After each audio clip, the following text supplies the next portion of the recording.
Bismillahirrahmanirrahim. Assalamualaikum warahmatullahi wabarakatuh.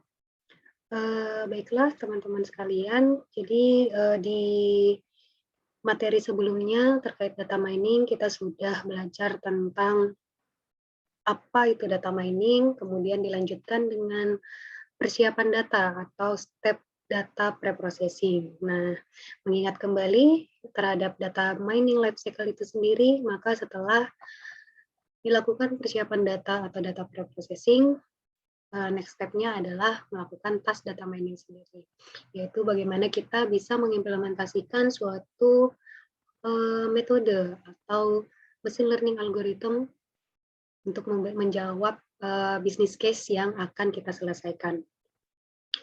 Baiklah, untuk tahap awal kita akan berkenalan dengan apa yang disebut sebagai supervised learning. Jadi sebenarnya supervised learning itu apa sih?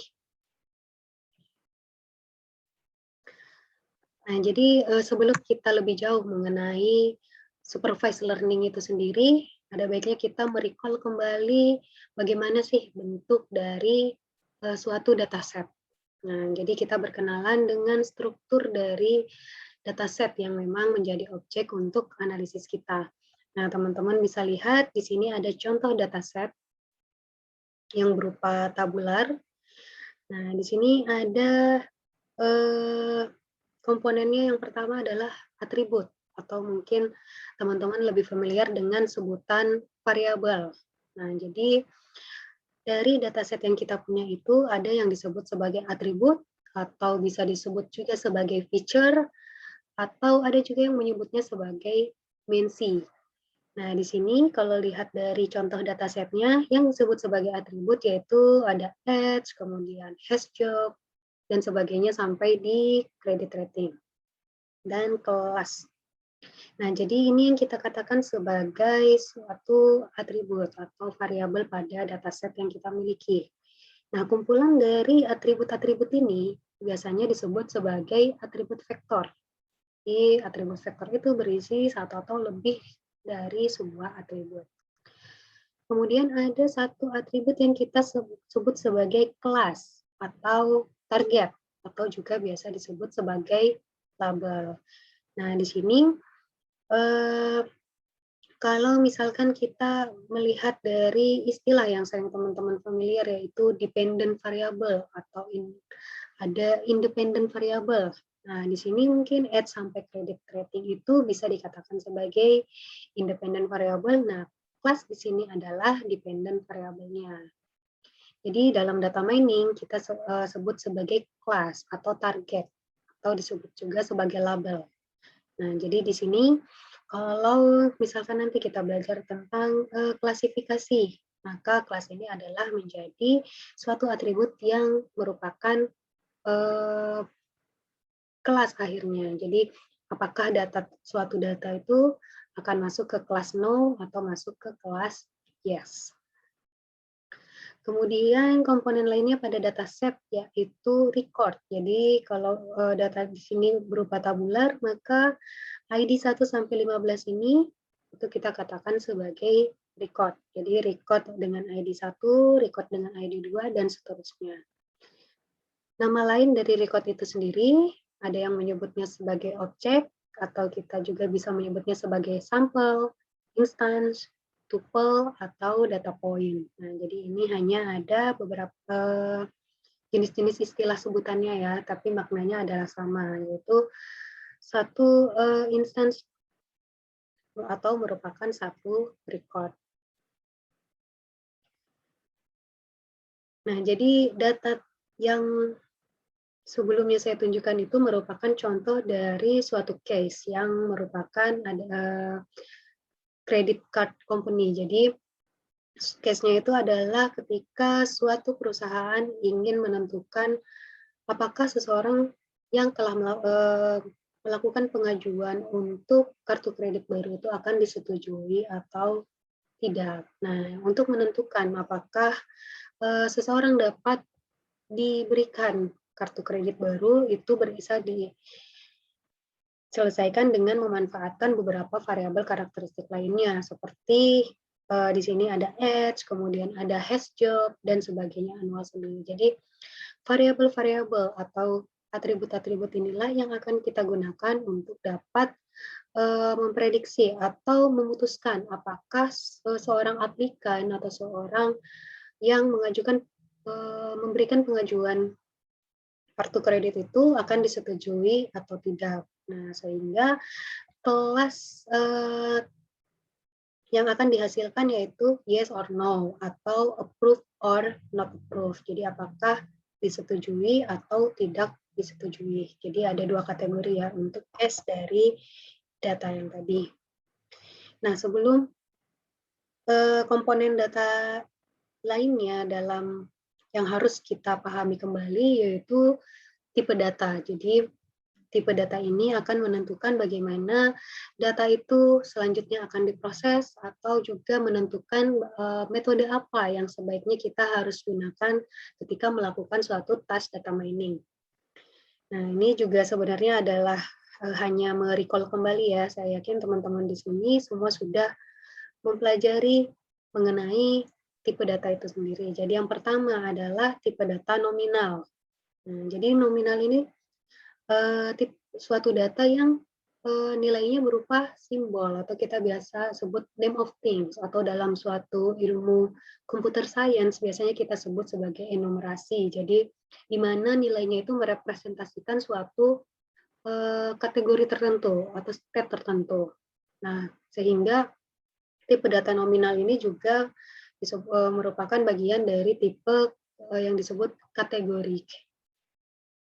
Nah, tipe data nominal ini tidak mempunyai suatu makna terhadap order tertentu. Jadi kita tidak bisa menentukan mana yang lebih besar atau mana yang lebih kecil karena secara makna itu tidak mengandung order tertentu atau ranking tertentu. Nah, contohnya yang merupakan tipe data nominal itu seperti status perkawinan. Jadi status perkawinan ada single, kemudian married, divorce, atau widowed. Jadi dengan nilai-nilai ini, single atau married, kita tidak bisa menentukan bahwa single itu lebih besar dibandingkan married. Atau contoh lainnya adalah jenis kelamin. Terdapat dua nilai, yaitu laki-laki dan perempuan. Nah, kita tidak mempunyai suatu urutan tertentu di mana laki-laki ini lebih besar atau lebih baik dari perempuan. Nah, biasanya data nominal ini juga direpresentasikan selain dengan berupa nama atau istilah tadi, biasanya juga nilainya berupa number atau angka. Nah, misalkan untuk single itu berkode 1, kemudian married berkode 2, dan seterusnya. Namun walaupun nilai dari variabel nominal ini berupa angka, tetap saja kita tidak memiliki makna khusus dalam suatu urutan atau ranking tertentu. Nah, makanya kenapa data nominal ini tidak bisa dilakukan suatu operasi matematika, seperti misalkan mencari rata-rata atau menjumlahkan dari nilai-nilai nominal pada suatu atribut. Jadi seperti ini, misalkan ada data yang berkode 1 itu single, 2 married, nah kita tidak bisa menjumlahkan bahwa untuk status pernikahan ini jumlahnya adalah 3, karena tetap yaitu 1 plus 2, itu tidak bisa. Nah, jadi operasi apa yang bisa kita lakukan terhadap data nominal ini? Nah, salah satu contoh yang paling menarik dari data nominal ini adalah bagaimana kita bisa mencari nilai modus atau kejadian yang frekuensi yang sering terjadi untuk setiap kategori tadi. Nah, itu salah satu jenis operasi yang bisa kita lakukan pada suatu data yang bersifat nominal. Kemudian tipe data lainnya itu adalah binary. Nah, jadi sebenarnya ini juga merupakan salah satu tipe data kategorik atau bisa dikatakan nominal tadi juga sejenis, namun kategorinya hanya terdiri dari 2 kategori, yaitu 0 atau 1. Nah, biasanya kita sebut juga sebagai boolean. atau bersifat true atau false. Jadi kita hanya mempunyai dua nilai pada atribut tersebut. Nah, contohnya misalkan kita mempunyai data rekam medis pasien. Nah, jadi kita terdapat satu variabel atau atribut yang mengindikasikan apakah pasien tersebut merokok atau tidak. Nah, kita bisa isi dengan nilai satu untuk mengindikasikan bahwa pasien tersebut adalah pasien yang merokok, kemudian diisi dengan 0 untuk mengindikasikan bahwa pasien tersebut tidak merokok. Jadi ismok ini adalah atribut yang memang hanya mengandung dua nilai, yaitu 0 atau 1 tadi. Kemudian tipe data berikutnya adalah ordinal. Nah, jadi ketika kita berbicara tentang tipe data nominal tadi, di mana data tersebut, nilai dari data tersebut tidak mengandung suatu makna urutan atau ranking tertentu. Nah, ordinal ini adalah suatu tipe data kategorik yang memang mempunyai makna dari sisi order atau ranking di antara nilai-nilai pada atribut tersebut. Nah, jadi di sini contohnya adalah suatu atribut yang berisi apakah suatu restoran menyediakan ukuran dari minuman yang disajikan kepada customer-nya. Nah, jadi ada small, ada medium, ada large. Nah, di sini dari tiga nilai atribut ini kita bisa membuat suatu urutan tertentu bahwa small ini pasti lebih kecil dibanding minuman dengan ukuran medium dan seterusnya. Large ini adalah suatu ukuran yang paling besar dibanding dengan atribut yang lainnya, yaitu small dan medium. Walaupun kita tidak bisa mendetailkan seberapa besar antara small, medium, dan large ini.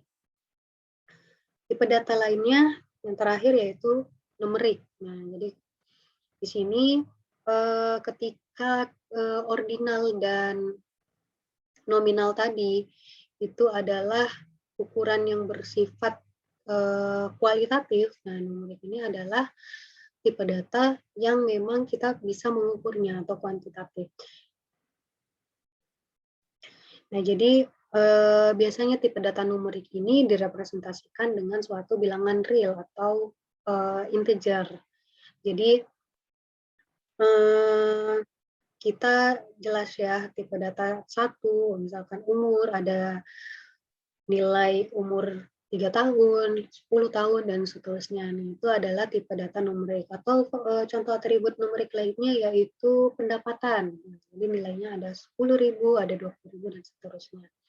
Dan tipe data numerik ini itu bisa berupa interval atau rasio. Nah, jadi kita tadi sudah mengetahui bagaimana komponen dari suatu data. Ada apa saja pada data yang kita miliki, sehingga dengan memahami struktur dari data tersebut, kita bisa menentukan langkah-langkah proses apa yang harus kita gunakan di step selanjutnya. Nah, berbicara tentang proses learning, jadi pada pertemuan kali ini kita akan membahas supervised learning, tapi di sisi lain metode-metode learning pada data mining itu sebenarnya ada beraneka ragam ya. Ada beberapa metode learning yang sekarang banyak berkembang. Nah, ini diantaranya ada supervised learning, kemudian unsupervised learning, semi-supervised learning, dan ada learning method lainnya yaitu meta learning dan reinforcement learning. Nah, yang akan kita pelajari pada course data mining saat ini yaitu supervised learning dan unsupervised learning. Nah, unsupervised learning ini akan dibahas setelah ujian tengah semester. Sementara semi-supervised learning, kemudian meta learning atau reinforcement learning itu tidak akan dicakup di course data mining ini. Jadi, jika ada teman-teman yang memang tertarik untuk mendalami selain supervised learning dan unsupervised learning, itu bisa sambil dipelajari di course-course lainnya. Jadi seperti apa meta learning itu, kemudian reinforcement learning, dan sebagainya. Jadi untuk course data mining kali ini kita akan fokus ke supervised learning dan unsupervised learning. Nah, yang pertama mengenai supervised learning itu sendiri. Nah, jadi sebenarnya apa sih yang dimaksud dengan supervised learning? Nah, jadi supervised learning itu suatu task machine learning di mana fungsinya itu akan memetakan input terhadap output berdasarkan pasangan input-output yang telah diberikan. Nah, makanya disebut sebagai supervised learning atau pembelajaran dengan guru atau pembelajaran dengan data latih. Yang menjadi gurunya ini adalah pasangan input-output yang kita berikan. Makanya di sini saya katakan sebagai based on example. Jadi kita sudah mempunyai contoh input yang seperti ini itu akan menghasilkan output yang seperti apa. Nah, itu kita sudah memiliki sekumpulan contoh pasangan input beserta outputnya. Nah, contoh inilah yang digunakan oleh mesin learning algoritma untuk belajar, untuk learning, sehingga ketika ada input baru, itu maka algoritma atau model yang kita hasilkan dapat melakukan estimasi atau prediksi atau klasifikasi bahwa outputnya akan seperti apa. Nah, jadi inti dari supervised learning ini adalah experience yang mempunyai guru atau mempunyai data latih.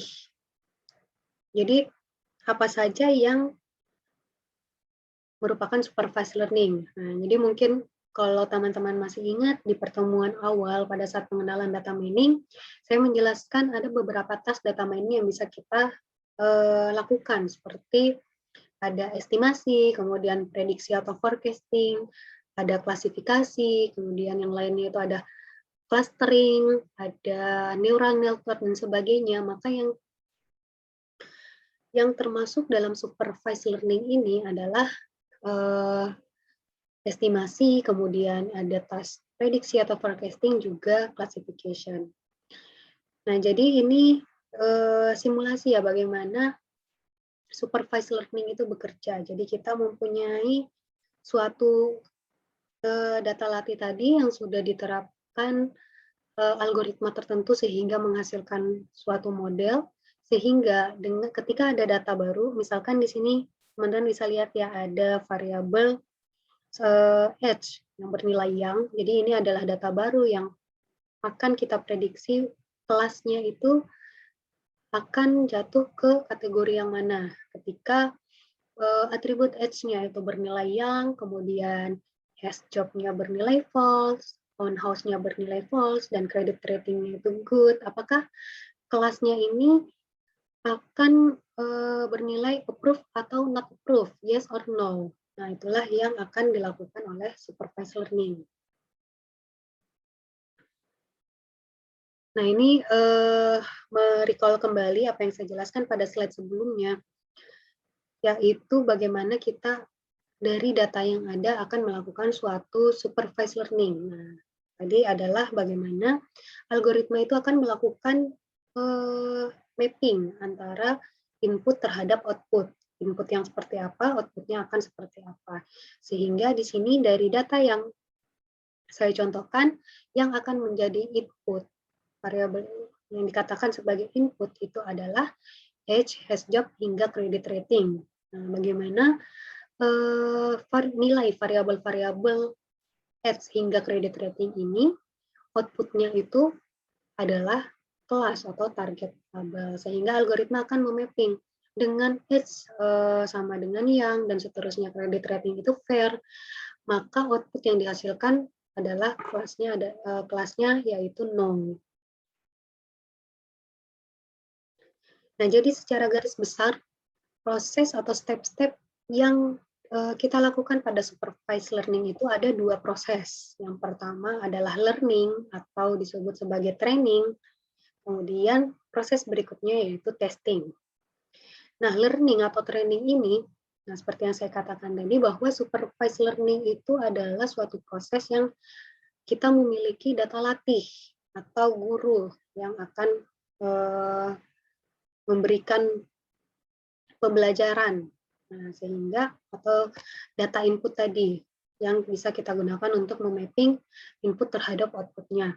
Nah, jadi ketika proses learning atau training itu adalah bagaimana belajar atau menghasilkan suatu model menggunakan training datanya atau data yang memang sudah ada label antara inputnya seperti apa, outputnya seperti apa. Jadi di tahap awal data itu akan masuk ke proses atau algoritma yang kita gunakan dan algoritma tersebut akan belajar untuk menghasilkan suatu model berdasarkan training data tadi yang berisi atribut beserta kelas atau target atributnya. Kemudian setelah melakukan learning dan menghasilkan suatu model, maka langkah berikutnya yaitu testing. Bagaimana kita bisa menguji atau melakukan tes apakah model dengan menggunakan suatu data testing yang labelnya itu belum terlihat atau tidak kelihatan untuk menilai akurasi dari model tersebut. Nah, jadi unseen test data ini adalah kita memiliki suatu kumpulan data yang memang kelasnya itu tidak dihilangkan.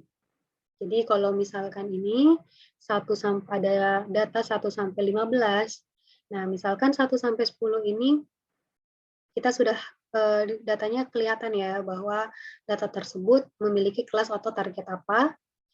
Nah, unseen data itu adalah seolah kita menghilangkan atau menyembunyikan kelas sesungguhnya dari data tersebut. Tujuannya adalah untuk melihat sejauh mana model yang kita hasilkan itu bisa mengeluarkan kelas atau target sesuai dengan model yang dibangun. Nah, kemudian akan kita nilai apakah model kelas atau target yang dihasilkan oleh model tersebut itu sudah sesuai atau sudah akurat atau belum terhadap kelas atau target yang sebenarnya yang kita sembunyikan tadi. Nah, itulah yang kita lakukan pada proses testing. Nah, jadi ini tahapnya ya, ada training data, kemudian dari training data tersebut dilakukan suatu proses learning menggunakan algoritma, kemudian dari proses learning itu menghasilkan suatu model. Nah, model ini akan kita assess atau kita uji terhadap sekumpulan tes data atau data testing. Sehingga dari proses itu kita mendapatkan suatu akurasi atau ukuran lain atau di sini adalah tahap evaluasi dari suatu model yang sudah dihasilkan sebelumnya. Nah, ketika tadi supervised learning kita memiliki sekumpulan data latih atau sekumpulan data training yang kita sudah ketahui input dan output-nya itu seperti apa. Nah, kebalikannya dengan unsupervised learning. Nah, unsupervised learning ini kita tidak memiliki suatu data training atau kita tidak tahu input yang seperti ini itu akan menghasilkan output atau kelas atau target yang seperti apa. Jadi justru di unsupervised learning inilah akan dilakukan suatu proses pengelompokan atau pelabelan dari data yang tidak diketahui targetnya sama sekali. Jadi ketika kita memiliki suatu dataset, maka pada unsupervised learning ini justru akan membangun suatu kelas atau klaster pada data berdasarkan dengan karakteristik atribut-atribut yang ada pada dataset tersebut. Nah, contoh dari unsupervised learning ini adalah clustering. Nah, jadi ketika kita melakukan clustering, kita tidak tahu nih data ini sebenarnya terkategori ke kelas mana saja atau ke target apa saja. Justru dengan melakukan clustering, maka akan kelihatan, kita akan melihat bahwa oh ternyata dari dataset yang kita punya ini terdapat 3 kelompok atau 3 kelas dari dataset yang kita punya. Nah, jadi ketika tadi supervised learning kita mempunyai satu atribut yang disebut sebagai kelas atau target, maka di proses unsupervised learning ini kita tidak memiliki atribut tersebut. Kita hanya memiliki atribut-atribut yang nanti digunakan sebagai dasar pengelompokan atau dasar pelabelan yang kita juga belum tahu label tersebut akan menjadi beberapa kelas. Nah, itulah yang dilakukan di unsupervised learning. Kemudian ada satu proses learning yang merupakan irisan dari supervised dan unsupervised tadi, yaitu semi-supervised learning. Nah, jadi semi-supervised learning ini sebenarnya adalah suatu proses learning yang mengkombinasikan antara supervised learning dan unsupervised learning tadi. Di mana ketika supervised learning kita memiliki label atau dari target dari setiap dataset yang kita punya, sementara unsupervised ini kita tidak memiliki label sama sekali, maka di supervised learning kita menggabungkan kedua kondisi data tersebut, yaitu data yang memiliki label dan data yang tidak memiliki label. Nah, kondisinya seperti apa? Kondisinya adalah kita memiliki sejumlah beberapa record atau beberapa data dengan yang label itu jumlahnya sangat sedikit dibanding data yang tanpa label. Nah, ini memang menggambarkan kondisi realnya saat ini. Ketika mencari data yang memiliki label itu sangat sulit, nah, sangat mahal dan butuh effort. Nah, karena kita perlu melakukan persiapan data di mana memberikan label untuk setiap kondisi karakteristik untuk variabel-variabel yang kita punya. Nah, dengan kondisi seperti itu, ketika kita hanya memiliki sedikit dataset yang sudah diberi label, namun dataset lainnya ini adalah tanpa label, maka kita bisa menggunakan semi-supervised learning. Nah, di sini teman-teman bisa lihat, jadi ketika melakukan supervised learning itu, kita melakukan penggabungan dari kedua kondisi dataset tadi. Nah, ketika kita sudah memiliki model yang dihasilkan dari proses learning tadi, maka step selanjutnya dalam data mining life cycle itu adalah bagaimana kita bisa mengevaluasi model tersebut, sehingga kita bisa menilai apakah model yang dihasilkan itu memang bisa digunakan atau tidak. Jadi, bagaimana kita melakukan atau dengan apa kita melakukan evaluasi ini, yaitu pasti tergantung dari data mining task yang kita gunakan atau dari metode-metodenya yang memang kita jalankan. Nah, misalkan di sini saya beri contoh, ketika kita melakukan estimasi, nah kita bisa menggunakan root mean square error untuk melakukan pengukuran atau evaluasi terhadap model yang dihasilkan, atau bisa juga menggunakan MSE. Nah, ukuran yang sama juga biasa digunakan untuk task prediction atau forecasting. Nah, kemudian ada klasifikasi. Nah, klasifikasi ini kita bisa menggunakan confusion matrix atau ROC curve, kurva ROC untuk melakukan evaluasi modelnya. Nah, bagaimana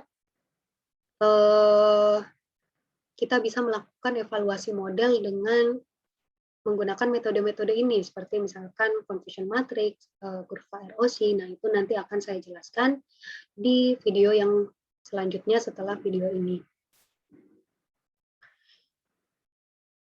Nah, ini juga sebenarnya sudah saya jelaskan ya pada saat pengenalan terhadap data mining. Jadi ada suatu kriteria-kriteria tertentu yang memang kita gunakan sebagai dasar ketika melakukan suatu evaluasi model. Nah, ini yang pertama itu adalah akurasi.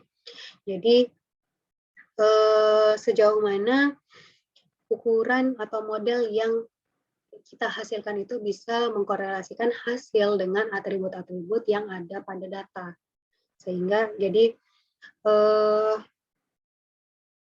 saya katakan tadi bahwa kita pada supervised learning itu melakukan mapping antara input beserta output atau kelas targetnya, maka akurasi di sini akan melihat apakah model yang dihasilkan itu bisa memprediksi atau mengeluarkan kelas yang sesuai dengan apa yang seharusnya.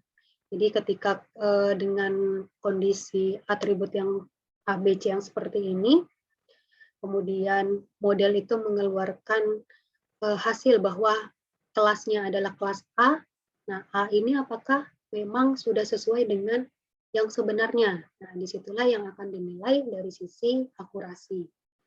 Kemudian kriteria berikutnya yaitu reliability atau robustness. Nah, sejauh mana atau sebaik apa sih model yang kita sudah hasilkan itu bisa diaplikasikan pada dataset yang berbeda. Atau contoh sederhananya, jadi ketika data tadi kita sudah memiliki training data, kemudian ada testing data. Nah, apakah model yang dibangun berdasarkan training data tadi ketika kita gunakan untuk pada data testing itu juga bisa diaplikasikan atau bisa menghasilkan suatu akurasi yang tinggi. Nah, karena bisa saja model yang kita hasilkan itu sudah berdasarkan training data, tapi ketika kita mengimplementasikannya pada suatu kumpulan testing data atau bahkan data di luar ini, itu tidak sesuai dengan apa yang diharapkan. Nah, itu adalah robustness dari model yang kita hasilkan. Kemudian kriteria berikutnya yaitu utility. Nah, apakah model yang kita berikan ini, yang kita sudah develop, itu bisa menyediakan informasi yang berguna. Nah, ini sangat penting karena tujuan dari pemodelan yang akan kita hasilkan, yang kita develop itu adalah memberikan suatu informasi pada bisnis case tertentu. Jadi sejauh mana model yang kita bangun itu memberikan atau membantu decision terhadap bisnis case-nya. Nah, misalkan contohnya yaitu ketika saya melakukan clustering.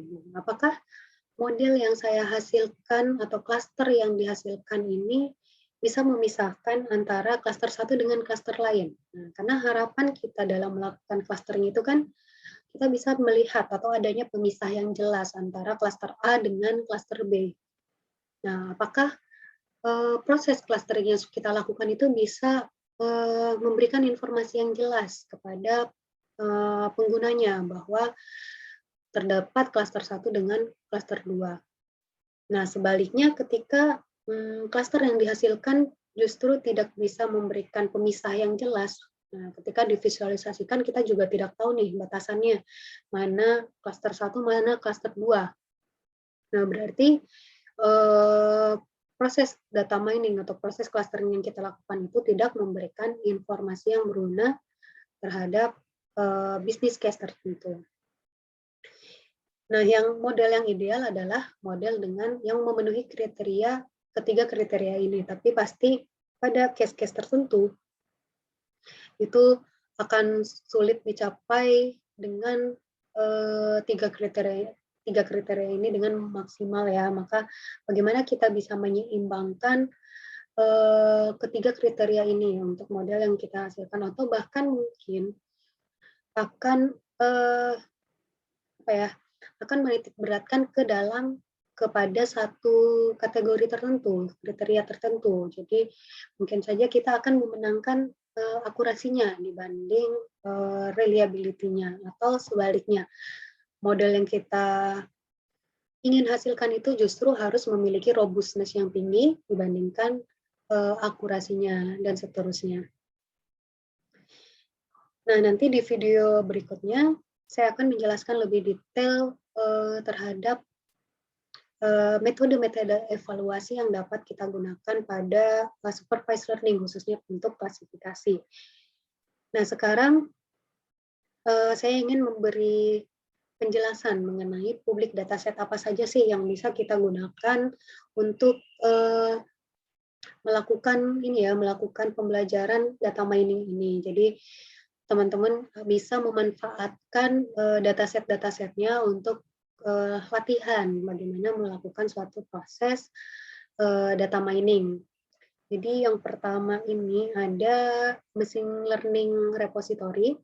Jadi teman-teman bisa lihat di sini ada banyak dataset ya, dengan tipenya apakah multivariat atau univariat, kemudian task data mining apa yang bisa dilakukan. Jadi di sini contohnya ada dataset Abalon, kemudian kita bisa melakukan task klasifikasi pada dataset tersebut. Bahkan ada informasi maaf, bahkan kita punya informasi tipe data dari setiap atribut yang ada pada dataset tersebut. Kemudian ada jumlah instansinya berapa atau recordnya, dan ada jumlah atribut di dalamnya. Nah, di sini teman-teman kalau mau latihan itu bisa memanfaatkan dari dataset-dataset yang ada di machine learning repository. Kemudian public dataset lainnya yang bisa kita gunakan yaitu dataset yang ada di Kaggle. Nah, kelebihan dari Kaggle ini kita bisa di sini ada notebook ya, kita bisa meng-create suatu notebook sehingga ketika teman-teman ingin mencoba melakukan task atau pemrosesan tertentu terhadap data yang berukuran besar, itu sangat terbantukan sekali dengan memanfaatkan notebook di sini dibanding kita melakukannya dengan menggunakan lokal PC sendiri ya. Jadi teman-teman bisa ke Kaggle, kemudian meng-create account, setelah itu bisa melakukan simulasi terhadap dataset-dataset yang ada di Kaggle. Kemudian public dataset lainnya di sini ada Snap. Jadi di Snap ini berisi dataset-dataset yang strukturnya itu adalah berupa network. Seperti misalkan social network. Nah, jadi saya sudah jelaskan sebelumnya bahwa ketika kita bermain dengan suatu task data mining itu kita tidak hanya melakukan pemrosesan data terhadap data yang bersifat tabular yang berupa baris kali kolom. Nah, jadi kita juga bisa melakukan pencarian pola pada suatu data dengan struktur lainnya, seperti salah satunya yaitu network. Nah, jadi ketika teman-teman penasaran ingin mengeksplor data dengan struktur yang sangat berbeda ya, yang selain tabular itu, nah teman-teman bisa mengunjungi situs Snap. Kemudian di sini ada beberapa contoh dataset dengan struktur network. Salah satu misalkan contohnya di sini adalah social network. Oke, saya rasa cukup sekian untuk pengenalan terhadap supervised learning itu seperti apa. Nah, jadi harapannya teman-teman sudah memiliki bayangan ya bagaimana supervised learning itu bekerja, kemudian tas-tas data mining apa saja sih yang merupakan aktivitas dari supervised learning itu sendiri. Kemudian sudah ada contoh-contoh datasetnya juga, sehingga harapannya kita bisa lebih banyak bisa melakukan simulasi-simulasi atau praktek-praktek langsung terhadap data. Nah, setelah video ini, teman-teman juga bisa menyaksikan video selanjutnya, yaitu yang menjelaskan mengenai detail dari metode-metode yang bisa kita gunakan untuk melakukan evaluasi dari model yang kita hasilkan nanti pada supervised learning. Nah, setelah itu, next kita akan mulai masuk ke algoritma-algoritma apa saja yang ada di supervised learning itu sendiri. Contohnya adalah klasifikasi. Apa aja sih algoritma yang bisa kita manfaatkan untuk melakukan task klasifikasi ini. Oke, sekian dan terima kasih. Jika teman-teman punya pertanyaan terhadap materi yang saya sampaikan melalui video ini, bisa kita bahas di sesi Zoom berikutnya. Assalamualaikum warahmatullahi wabarakatuh.